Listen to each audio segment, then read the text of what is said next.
welcome to another episode of Candid Talks with Bharat. This is Bharat Vatsa, your host.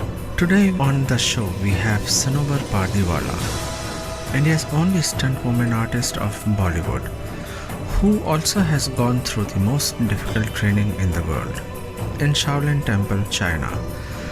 She also is a biker, a fitness trainer, a nutritionist, a mental health coach, and a clinical hypnotherapist.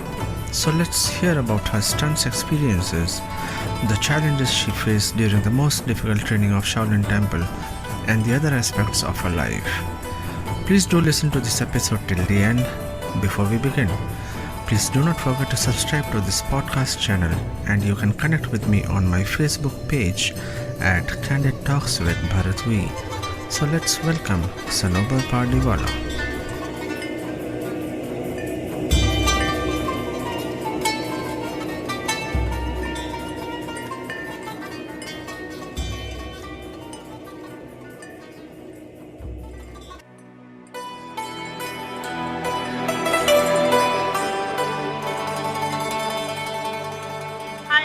This is Sanober Pardiwalla, India's only stuntwoman artist of Bollywood, और आप मुझे सुन रहे हैं on Candid Talks with Bharat.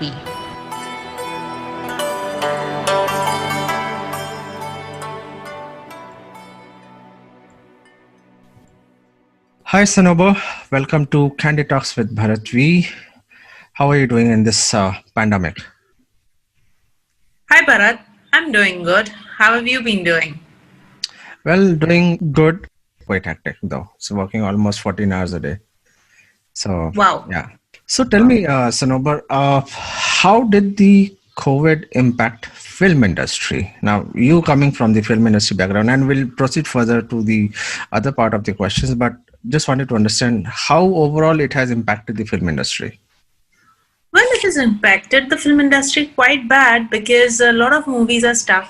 And a lot of projects were stuck up, a lot of projects were stopped. And what has happened is there has been a huge gap. It's not been like, it's stalled for a month or so. It's been like almost now a year. And yeah, there is a good chunk of money involved. It's a huge sum of money, crores and crores of rupees just stalled for nothing.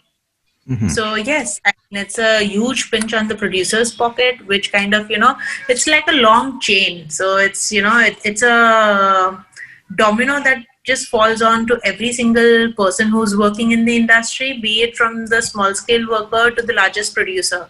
It's kind of really hit everyone. And now that COVID is, work is started, I'd say rather than COVID, now that work has started, everyone is just waiting to finish their projects. But even after they finish their projects, there is a huge amount of uncertainty as to, theaters opening and movies getting released, and how the way the financial rollout happens for a film. So everyone is pretty stressed about it, and it's just a wait and watch as to see what happens. Okay. So, and I believe the same situation would be for the TV industry as well, because there were many episodes which were being repeat telecast, and now I'm seeing they have started coming out with the new episodes of various different on various different channels. So I think it's the same for the TV as well. Oh yes, absolutely. It's the same for the TV channel shows, because those TV channel shows and the daily episodes, the soap episodes that we see, they were supposed to be. They are weekly scheduled. Yes. They have that timeline. They have that timeline to finish the X number of episodes and X number of shows, that frame line. And now suddenly imagine 7 months. So they are running 7 months back to what they were. So naturally they had to play repeated telecasts and stuff like that. So how do you take care of, how do you take all the precautions during the shooting that you do?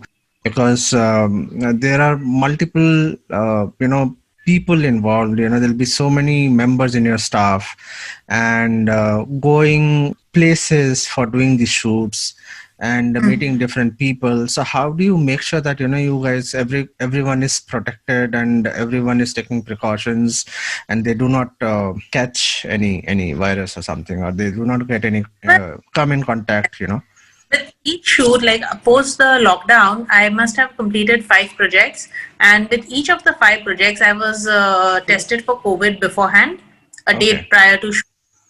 Every single staff and every single member is tested for COVID, and on set also, mask is mandatory until and unless you're performing or you're doing your scene or you're in front of the camera. Mask is pretty much mandatory for every single person, and now it has become so much so that everyone is, it's become a habit to kind of be consciously taking care of yourself rather than someone asking you to. Right. So I everyone with those disinfectant sprays in their bags. In fact, even I carry one. So Okay. uh, every time you're in a vanity, or you're sitting on a chair, or you're doing certain things where you know there have been several people there, and yet you're working in that scenario, there are definite hand sanitizers and stuffs like that. So yes, a lot of precaution is taken.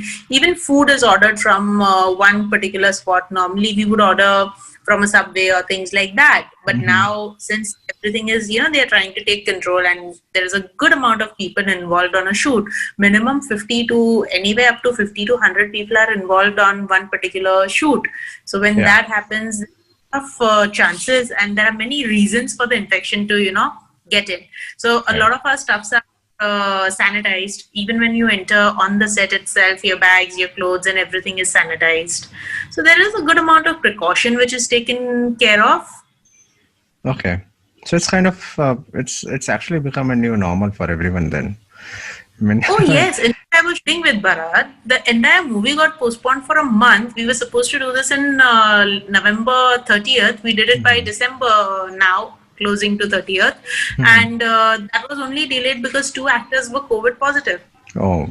So during the shooting in front of the camera, that time I think the actors will have to take off the mask, Yes, right? and at them, no one is very close to their face, Yeah, right? yeah. No one. Anyways, the ideal distance is to be 6 feet, and when you are in front of a camera, I mean, you still have a 6 feet radius in Yeah, their right right. face. Okay, enough of COVID. Let's come back to the main track. Yeah. So, Sanober, you are India's only stunt woman artist of Bollywood industry, and apart from that, you also are a biker, a fitness trainer, nutritionist, mental health coach, and a clinical hypnotherapist. Yes. So, who, according to you, is Sanober Pardiwalla, if I may ask? Well, if you ask, then every single profession that I am carrying is my passion, and this is something that really interests me, and that is the only reason I'm doing it. So yes, with stunts, that's me. With fitness training, that's me, because I really am intrigued by human physiology. It really fascinates me to understand food as nutrition and not food to be taken with medicine. This is my ideology of life, and I would rather choose to have food as medicine than medicine as Food. food. Okay. So yes, that is the reason I am a nutritionist also, because that's where I wanted to learn and understand and go deeper into it, so that it kind of clears your mind and it brings in a good amount of clarity towards yourself. And about mental health, yes, that is also something which I realized that maybe after a couple of years, when I reach a good old age, I might not want to do so much of hustling and moving around. And if I would settle in one place, I think mental health would really be a very good line for me, because that really human mind is really fascinating for me, and I've been practicing it and I'm still practicing it. So yes, that's what me is all about. Okay. So, how did you get into film industry, Sanobar, and why did you decide to become the stunt artist only, and why not any other actor? And I believe you started at a very early age of yours, I believe, right? Yes, I started at the age of 12. So how I entered was an audition that I had to do for Aishwarya Rai, and I passed on that audition. All I had to do was somersault from 30 feet onto the floor. Now I did that. With doing that, the word spread like wildfire, and after that, there were shoots pouring in, and there was never anything turning back or looking back. And I was really enjoying it, because day one, I could understand camera, I could understand lightings, certain things you're very natural with. I mean, you may not, you could just grasp it very naturally, because this is something that interests you, or this is something which you are very natural at. So facing the camera was something which was very natural for me. I wasn't nervous. Sometimes first time, a couple of times when people face cameras and with an entire unit of 50 to 100 people just looking at you and waiting for you to perform in that right position and the stance, it's kind of a pressure actually. And all eyes are on you. Hey, this is exactly what you're supposed to do. And there are 50 eyes just in that set on you. And So what do this you you do? did without any training, and this was for the first time you did, right? No, not really. No, no, no, no. I never did anything without any training. So at the age of 12, I was a black belt in karate, a very good swimmer, and I was a Okay. gymnast. Okay. That built my reflexes to a huge, huge, huge extent. So sharper reflexes was something which is very important in performing stunts. Right. Okay. It's very, very important when you're performing stunts because a fraction of a second is what takes you to make that mistake. And what saves you in making that decision in the fraction of a second are your reflexes. How quick they are and how quick you react to what is the most appropriate thing. Okay. So so with that training, I started performing stunts, and later on, as I grew further into it, I have been training myself non-stop. Even till date, I kind of choose to upgrade, validate my certifications and my knowledge and my skills. So I am a paraglider, a skydiver, an advanced level deep sea diver. I know several other martial arts and so forth, so on. So I've kind of constantly upgraded. I've taken the toughest training in the world. So not all that together at the age of 12, but as I grew over the time and as I grew with years, yes, like each year I would have learned something for sure. And all these trainings you took, that was in India, or it was abroad as well? It was India and abroad. So deep sea diving was abroad. Then skydiving was in India through our ex-army officials. So that was with them. Then yes, as I mentioned, deep sea diving was abroad. It was in Maldives and Thailand. Okay. Then the toughest training in the world, that was in Shaolin Temple in China. For a month, I completed that. You did that as well? I did that as well. I think that was one of takes you and it remolds you. That was indeed one of the toughest trainings because I never, I used to think that I'm really strong, and it kind of just completely broke that. It breaks you in ways that you couldn't have ever imagined, and it remolds you. But that breaking stage is equally painful. So there were parts of my body that used to start aching, and I never knew those parts existed. Oh, this muscle exists. Then I would remember my physiology knowledge in the first place. I mean, there's so many things that, and you still have to perform, and there is so much of pain, and you perform with hunger, fatigue, pain. Yeah. And for that entire thing, if I would have eaten was boiled cabbage and rice. That's it. Wow. So Shaolin Temple, is it something, the same kind of, how we see those in the films, all those martial art films? No, is it like that or something different? I had that pretty much in mind when I kind of enrolled it and I got selected and I worked on it. So the moment you go there, no, it is not at all that way. It is totally, I mean, movies have kind of really made a mockery of Kung Fu. Yeah. And in a very they have kind of put that art in a very comedy form, and it isn't that way. No, in fact, it is really serious. I mean, the kind of knowledge that they have with acupuncture is really, I've experienced it myself, is where I'm saying that. The knowledge in Kung Fu, the weapons, I learned 3 weapons over there. I learned a lot of Kung Fu. I learned lots and lots of things in that 1 month, and it was killer. It was really killer, and at the same time, it was great.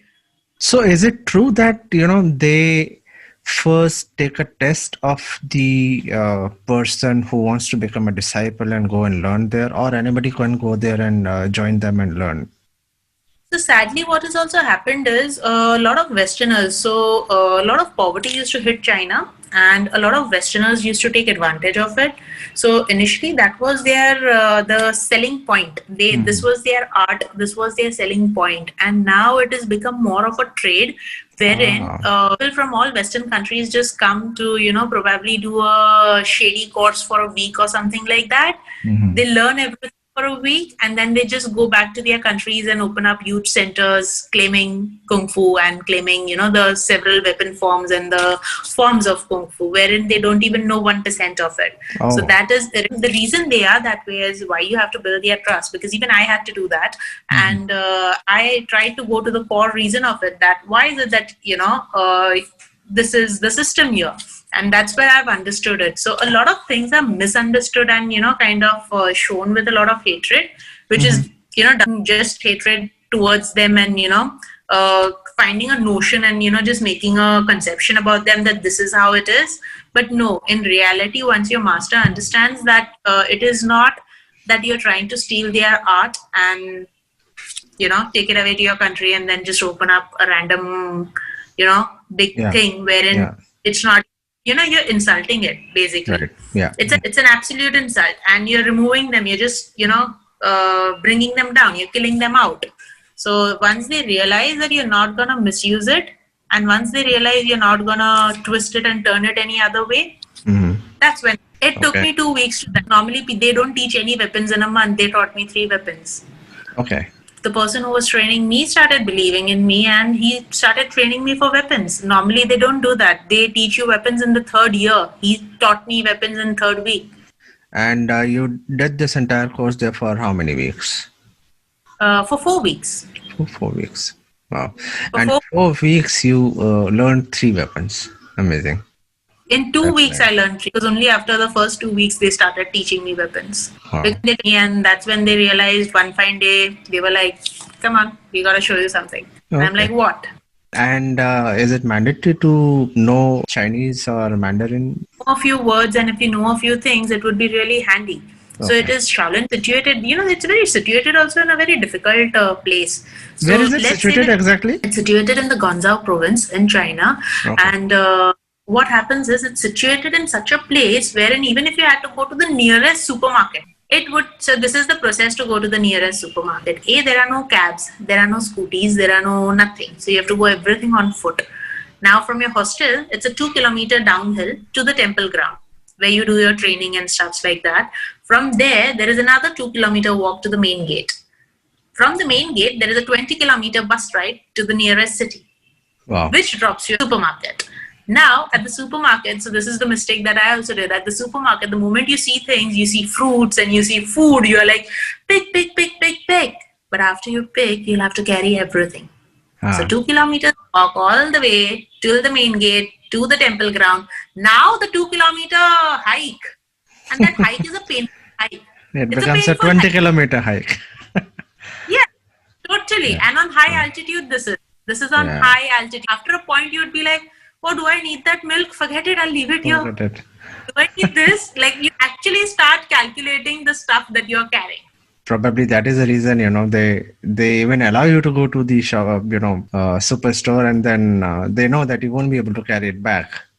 Oh, in fact, the only reason they allow you, sometimes I really felt it was a mockery, because the only reason they allowed us to do that was because they knew we didn't have the energy to go all the way there. So they were like, yeah, you can go whenever you want. But simply you had the energy whenever you wanted. Yeah. But twice a day, you have to carry all the weapons and all your stuff down the hill to the temple ground. 2 kilometers. Now, that is okay. That's doable. That's all right. But now after the killer training, you still have to go back. Your hostel was on top. Yeah. That was on top. I, in fact, even wrote to the administration that why is the hostel situated in that kind of a place where it could have been nearer to the temple. And that was a bad thing I did, because then I had to just actually go all the way up to the mountain and come back in the push-up position. Seriously, still couldn't believe. Like, I was more of a rebel as to, why are you not taking a suggestion? And the only thing you would understand is, tang, you get that stick on you. Tang, you get that stick. One word you speak, you get a stick. That's it. And they do it on your hand or on your head? They don't understand there is that difference between a man and a woman, and they just hit you wherever it hits. So it could be a hand, it could be a back, it could be a head, it could be a face. And since you don't want that, you just quietly finally do what they ask you to. That is how basically you become rough and tough. It does. Bharat, you had to carry your own water. There was no water available, and the nearest water, the Uh-huh. Bisleri, the 20 Yeah, Bisleri ka yeah, bottle, yeah, yeah, yeah, you had it on your shoulder. Okay, that all is fine. So there are no porters, no servants, nothing. So you have to do all by yourself. yeah. It Okay. teaches it being totally independent, which is fine, but not when you're half dead. And you have to carry your water. Now you have to calculatively carry your water because it's again the slope. Wow. 20 kgs on your shoulder, nice and easy, happy, painful, slow. That's it. So then, what was your weight when you went there, and what was your weight when you came back? So my weight always remained the same. It never changed, and so it was to my surprise also. How is it that the weight never changed? But I gained a lot of muscle mass comparatively Yeah. to what my weight at present was. So muscle weighs more than fat, and that is why my weight never Probably, yeah. actually changed on the scale. Right.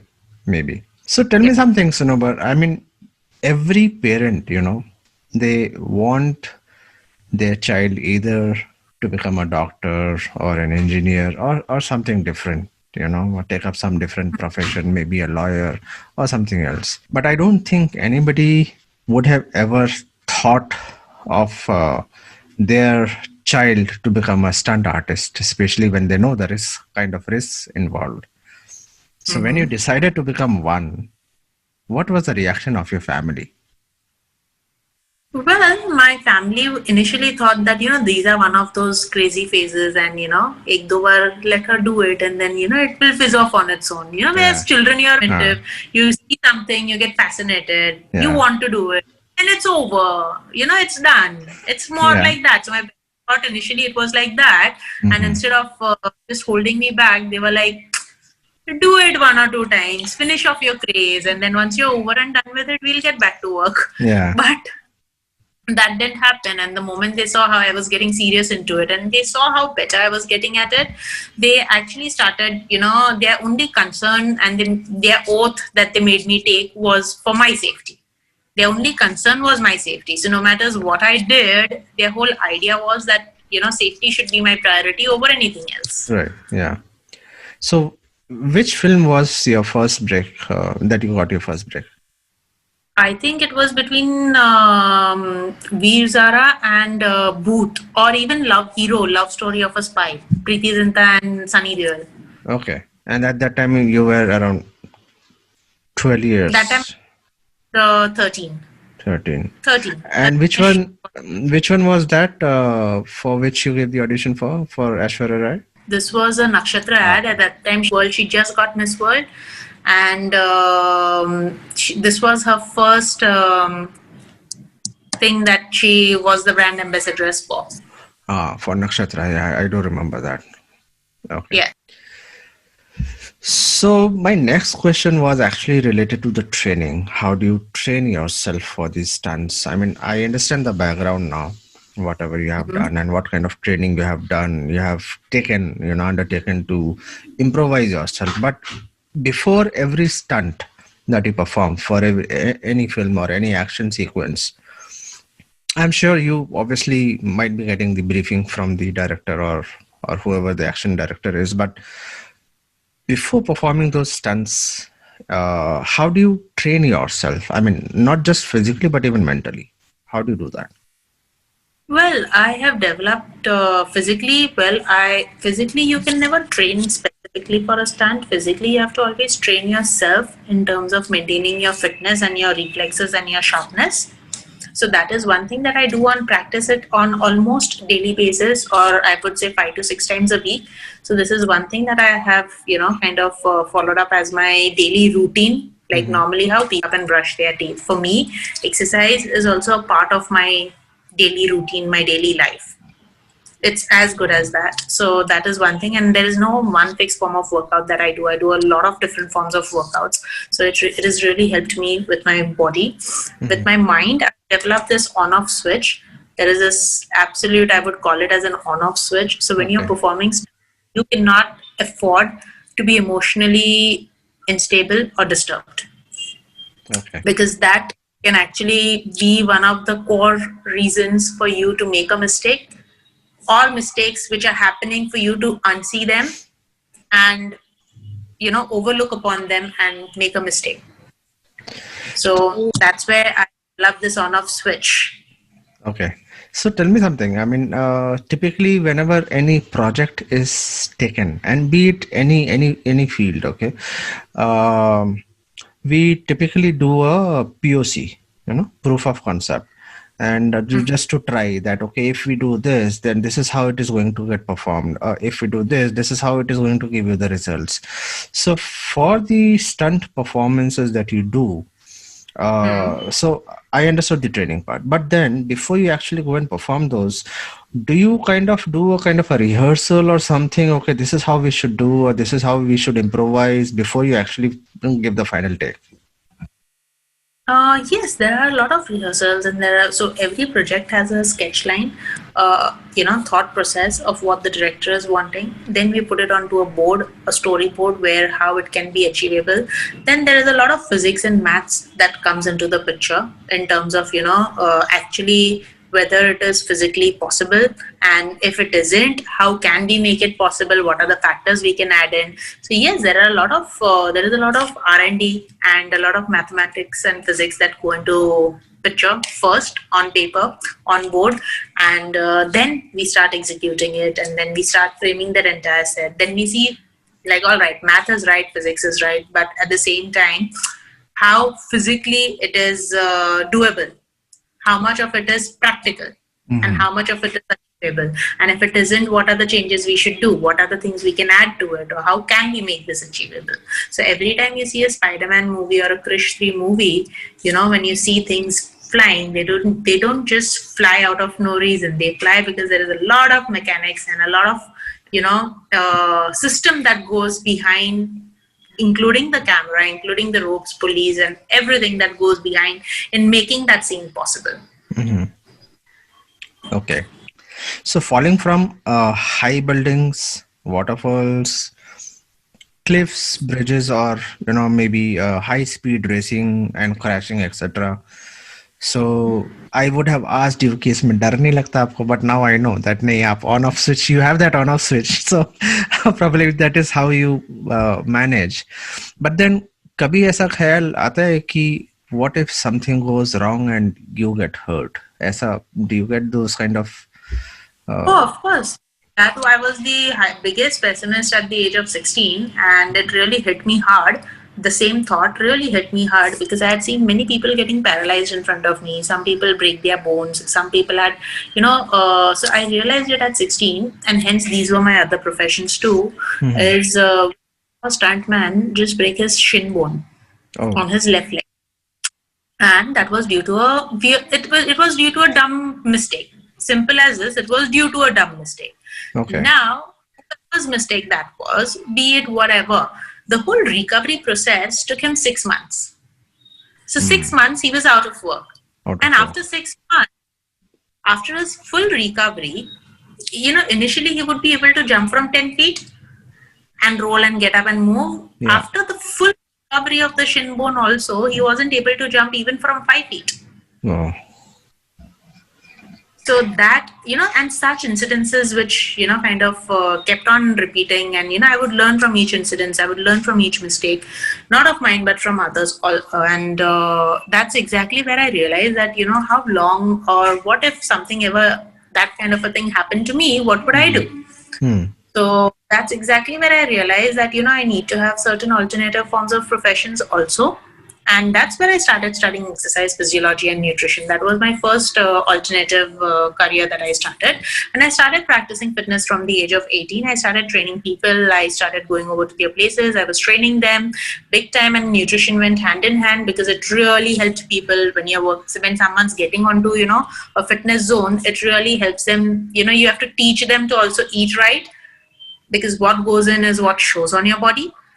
No matter how hard you work out. So it's not always the hardcore killer workout. It's also what you feed your body. So that really went hand in hand for me. And I gained a good amount of experience, exposure, and different kinds of people, from a kid ranging at 5-year-old to an old adult ranging at 80-year-old. I was training a vast group of people by then. And it really, that's one of the reasons I had that. as I grew further, I wanted to also, the reason I picked up hypnotherapy was because this stunts and fitness training is too much of hustling. You see, and after a point in time, maybe in the future, what if I can't hustle? So, the thought, as you had this thought, what if something happens like that? What if I can't just continue this? Or let's say something happens in the stunt wherein I can't do the fitness training, then what is it that I can do? Right. And that is so instead of picking up a course and then studying further with that damaged self of mine, I'd rather pick up and study something when my age is at hand. And with a younger age, you can actually grasp more context of the subject rather than not. Or maybe at a later age, yes, you can, but at an earlier age, your synapses are still good and you can study better. So that's where I realized at the age of 23, I wanted to study clinical hypnotherapy, because it really is not just hypnotherapy. It works largely on the mind and beyond. Okay. So I started practicing that from the age of 23, and yes, that's how it's been going. So this hypnotherapy is typically being used on what kind of patients? Is it performed on normal people as well who are suffering from some sort of anxiety or some neurological disorder or something like that, or it is on specific people only? So hypnotherapy is performed on vast group of people. It starts from absolute normal individuals to extreme cases of physical disorders and psychological disorders. It works with two different level of people, and extreme people it can work upon. And it is working not only upon, it's not something where I work upon you, it is the person working upon themselves through the power of mind. Okay. So that is what the method of clinical hypnotherapy. And yes, what the kind of things that it can do is it can help deal with anxiety, emotional disorders, marriage issues, marital issues. It can work with a lot of physical issues and physical ailments, chronic pains. If you've heard of people having chronic pains, with no matters how much of a painkiller they take, the pain is still constant. So it really works on chronic ailments. It works on regenerating your own organs. It beautifully works on that. It also works on easy childbirth. So these days, if you've heard, there were only normal deliveries that would happen for women, and now if you hear, it is completely contrast, and there are barely, as if there are no normal deliveries ever happening. Exactly. So exactly. so if you find that if you go to any private hospital, you would only find C-sections. Yeah. If you take a data, their private hospitals, they would never, out of maybe 1,000 C-sections, they might have one, maybe a normal delivery, just to show on record kind of a thing. Yeah. So hypnotherapy is one thing that comes into place and changes that entire concept of women giving birth to a child can be painful. It changes the entire concept of pain to pleasure. Okay. So it makes it changes your entire, you enjoy and love the process of giving birth rather than thinking of it as, oh my god, what's happening. So yes, so if it can change a labor pain which is equal to breaking 250 bones in your body at the same time, the highest decibel the body can bear, if it can change that level of pain point to pleasure, think about what else can it do. So this procedure is done at that specific time, or it is over the period of time, that is done? Okay. And it's done over the period of time. There are pre-sessions that we do before childbirth. So let's say a woman who comes to me for hypnobirthing, it's called hypnobirthing. And let's say comes to me for hypnobirthing, I would rather have her come to me when she is 4 months pregnant and, start at least have 5 sessions before she actually gets into labor. Okay. So this is all about deconditioning. The first session is only about deconditioning the mind. Yeah, this is actually for the first time I'm hearing this entire phenomenon. This for the first time I'm hearing this. And yes, right, everywhere mostly it is C-section only, and nowhere the normal childbirth is being done. Maybe 1 or 2 max to max. Maybe very rare you would hear about.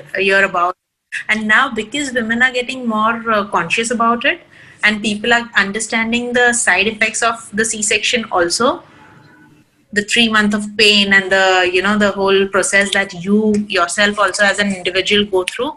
So Yeah. when people have that is where people are looking at more alternative ways of doing it. So how come there is not much of a promotion being done for this entire process? I don't see that, even this hypnobirthing, you said, right? Perfect. Hypnobirthing. So Yes. I don't think it is being, promoted as much as it should have been, like any other process. Yes. So, well, when you do a C-section in a hospital, the C-section in a hospital costs you minimum 1.5 lakh. Yeah. Hypnobirthing costs you nothing but 10 to 15K. Yeah. Yeah. So now tell me, give me one good reason what should be Yeah. Understand. normal birth in a normal hospital would cost you like around 50 grand, wherein Yeah. in the same hospital it would be 1 lakh more for C-section. Absolutely. That's So quite, that's the reason why it is not promoted. And plus, in India, there is not much awareness. In abroad, yes, there are classes, and actually, women are pushed towards only normal birth, yeah. and Yeah. C-section. Oh, very rare or very something that went really wrong is where a C-section is done. Okay.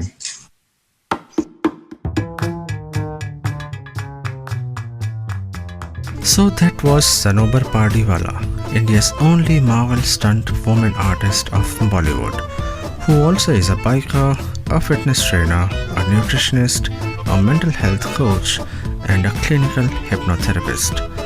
Thank you all so much for listening to this episode of the podcast show Candid Talks with Bharat V.